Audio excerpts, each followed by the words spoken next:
윤 대통령이 외신 인터뷰에서 우크라이나에 대한 무기 지원 가능성을 언급했습니다. 살상무기 지원은 안 된다는 기존의 방침과는 달라 보입니다. 당장 러시아는 우리나라가 우크라이나에 무기를 전달하면 분쟁 개입이라며 반발했습니다. 김태영 기자입니다. 윤석열 대통령은 로이터 통신과의 인터뷰에서 러시아와 전쟁 중인 우크라이나에 무기 지원 가능성을 처음으로 내비쳤습니다. 윤 대통령은 민간인에 대한 대규모 공격, 국제사회가 도저히 묵과할 수 없는 대량 학살, 전쟁법을 중대하게 위반하는 사안이 발생할 때 인도적, 재정적 지원만 고집하긴 어려울 수 있다고 말했습니다. 미국의 요구에도 우리 정부는 전쟁 중인 국가에 살상무기를 지원할 수 없다는 방침을 유지해왔습니다. 러시아와의 관계 악화 등을 우려해서입니다.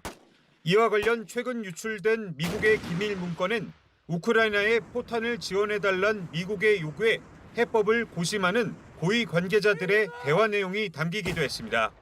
그런데 윤 대통령이 일부 단서를 달긴 했지만 기존 방침의 변화 가능성을 시사한 겁니다. 다음 주 미국 국빈 방문을 앞두고 미국의 요구에 응할 수 있다는 메시지를 우회적으로 밝히면서 상응 조치를 조율하려는 것 아니냐는 분석이 나옵니다. 하지만 무기 지원이 현실화될 경우 기존 정부 방침을 뒤집는 데다 러시아의 반발이 뻔한 만큼 파장이 불가피합니다. 실제로 러시아 대통령실은 한국이 우크라이나에 무기를 전달하면 확실한 분쟁 개입이라고 경고하고 나섰습니다. 대통령실 고위 관계자는 가정적 표현으로 답한 것으로 대통령실의 입장은 기존과 동일하다며 확대 해석을 경계했습니다. JTBC 김태영입니다. 민주당에서는 비록 조건부긴 하지만 국익을 해치는 행위다 이렇게 비판을 하고 있는 거죠. 그렇습니다. 이재명 대표는 조건부 군사적 지원 가능성에 대해서 지금 분쟁 지역에 대한 군사 지원은 국익을 해치는 행위고 결단코 해서는 안 될 일이라고 말했습니다.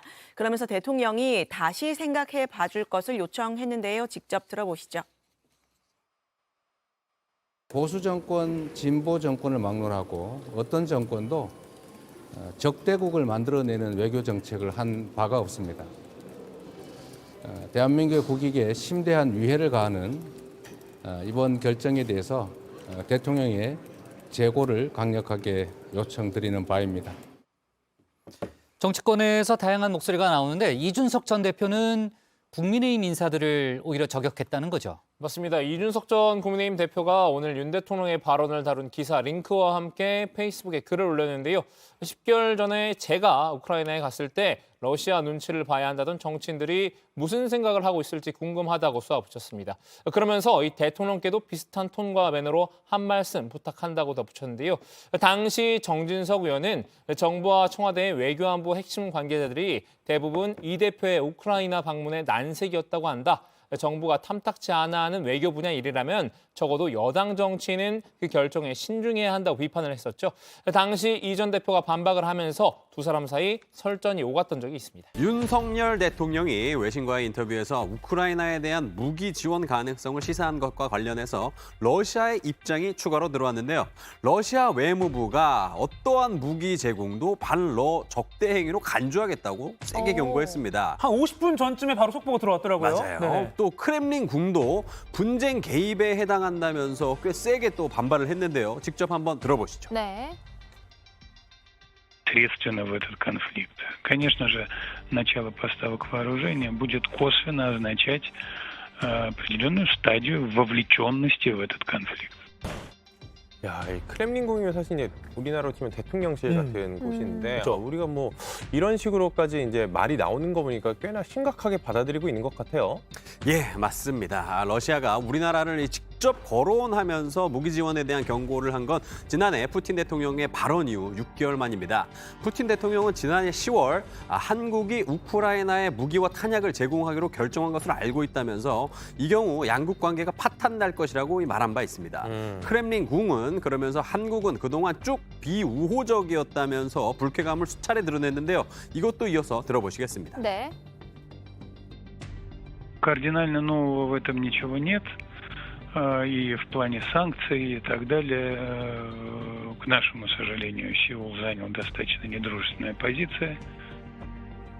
이렇게 러시아 그 크렘린궁 대변인 발언이 이렇게 나오니까 우리 대통령실도 어젯밤에 또다시 입장을 냈습니다. 좀 보면 페스코프 대변인의 언급은 가정적인 상황에 대해서 언급한 것이다. 그래서 코멘트하지 않겠다 이렇게 밝혔고요. 또 윤 대통령의 그 로이터 통신 인터뷰 내용을 정확히 읽어볼 것을 권한다라고 했는데 좀 양국이 센 말들이 좀 오가면서 조금 긴장이 커지고 있는 것 같습니다. 예, 맞습니다. 그런데 이 러시아 측에서 더 센 발언도 나왔습니다. 네. 푸틴 대통령의 최측근인 드미트리 메드베데프 러시아 국가안보회의 부의장은 북한에 대한 최신 무기 지원을 할 수 있다는 협박까지 했는데요. 북한을 거론했군요. 네, 네. 그는 이 텔레그램을 통해서 우리의 적을 돕고자 하는 새로운 열성가가 등장했다면서 그 나라 국민이 그 러시아의 최신 무기가 그들의 가장 가까운 이웃이자 우리의 파트너인 북한의 손에 있는 것을 볼 때 뭐라고 할지 궁금하다고 일갈했습니다.